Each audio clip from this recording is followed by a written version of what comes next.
Viruses can make us ill, but fungi can alter our very minds.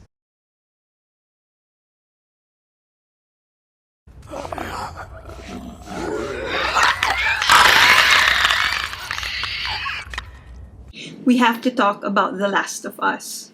We first encountered The Last of Us in 2013. And for those who haven't played it or watched its series adaptation by HBO, it's a post-apocalyptic action-adventure story developed by Naughty Dog. It's set in a world where a deadly fungal infection has wiped out most of the human population, leaving the survivors to fend for themselves against infected individuals and other dangers. The main characters are Joel, a smuggler tasked with escorting a young girl named Ellie across the country in this dangerous and unpredictable world. And, spoiler alert, they have to do this because Ellie appears to be immune to the fungi that has caused the pandemic, and she is needed by this rebel group called the Fireflies in order to develop a vaccine or a cure. Along the way, they must fight off both infected and human enemies, scavenge for resources, and form relationships with other survivors. Sounds intense, right? Yes! Yes! And it is. But most importantly, it has so much science in it. What is the Cordyceps fungi? Is it really hard to treat fungal infections?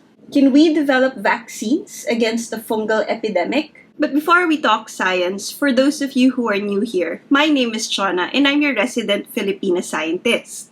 I'm a researcher who's fascinated with the molecular aspects of living things and how this affects how they interact with the rest of the world.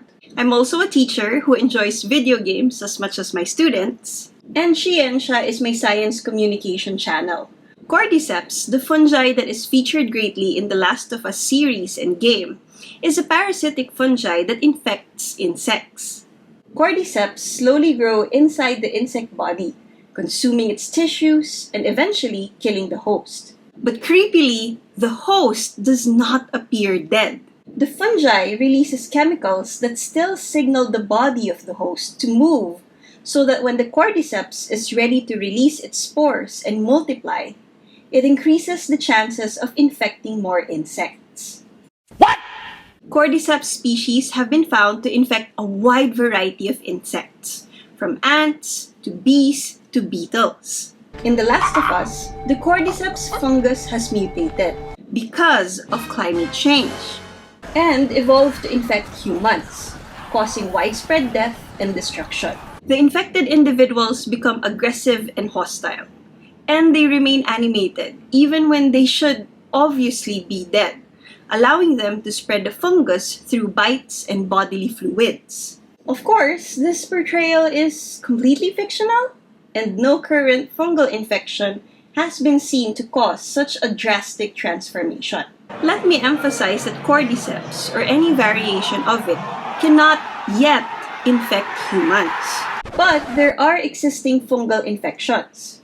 How do fungi affect humans anyway? Fungi can infect humans in a variety of ways, including inhalation, ingestion, and contact with the skin. Some fungi produce airborne particles called spores that can be inhaled into our lungs and cause infections such as pneumocystis pneumonia and aspergillosis.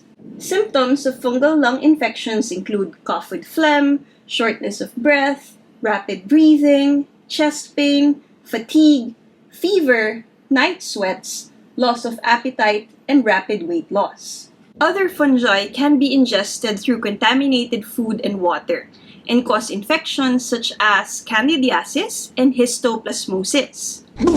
And in the case of candidiasis, if you get infected in your reproductive parts, the symptoms can include itching or burning sensation in the affected area, redness and swelling, pain or discomfort during intercourse or urination, thick white discharge that resembles cottage cheese, and skin rashes, especially in moist areas such as the armpits and groin. No, God! Skin infections can occur when fungi come into direct contact with their skin, such as in the case of ringworm or athlete's foot.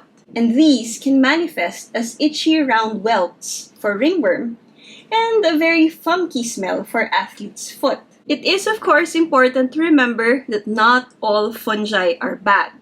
Some, in fact, are very beneficial, such as the yeast that we use for baking bread and making beer. However, some fungi, like those I mentioned earlier, can cause serious infections in individuals with weakened immune systems, such as people with HIV, AIDS, or those undergoing chemotherapy. Kami butuh vaksin, butuh obat. Tidak ada obat dan tidak ada vaksin. Jadi apa yang harus kami lakukan? Bom.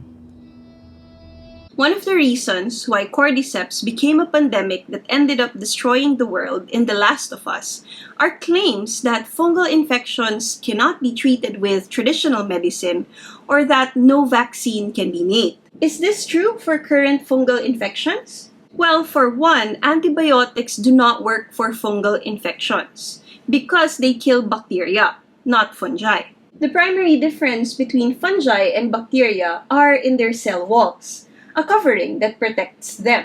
The cell walls of fungi are made of a tough material called chitin, while the bacteria, who have cell walls, often have them made of peptidoglycan. The difference in the structure of chitin and peptidoglycan makes fungi antibiotic resistant.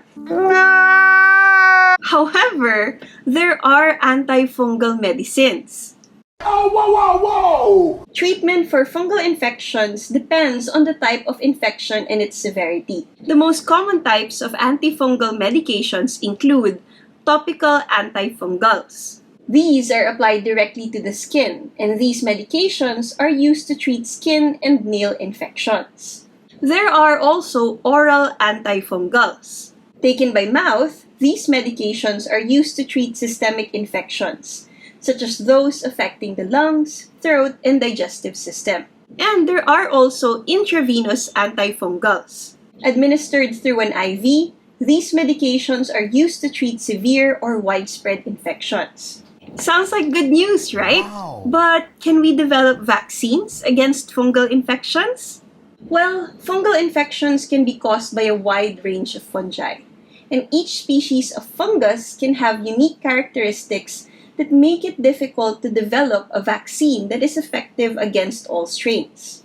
Additionally, the immune response against fungal infections are very different from how we respond to bacteria and viruses, making it very difficult to create a vaccine that would cause an effective immune response.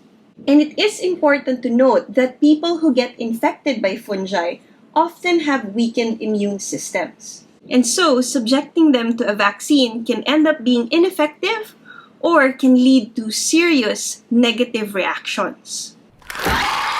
But research into the development of fungal vaccines is actually ongoing, and new advances may lead to the development of vaccines in the future. In the meantime, while cordyceps have yet to evolve to infect humans, and while this future remains unlikely, it is still important for us to practice good hygiene, maintain a healthy immune system, and seek prompt treatment if a fungal infection is suspected. But what do you think? If not fungi, do you think there are other biological agents that can turn humans into, well, zombies? Do you love The Last of Us too? Please share your thoughts in the comments section below.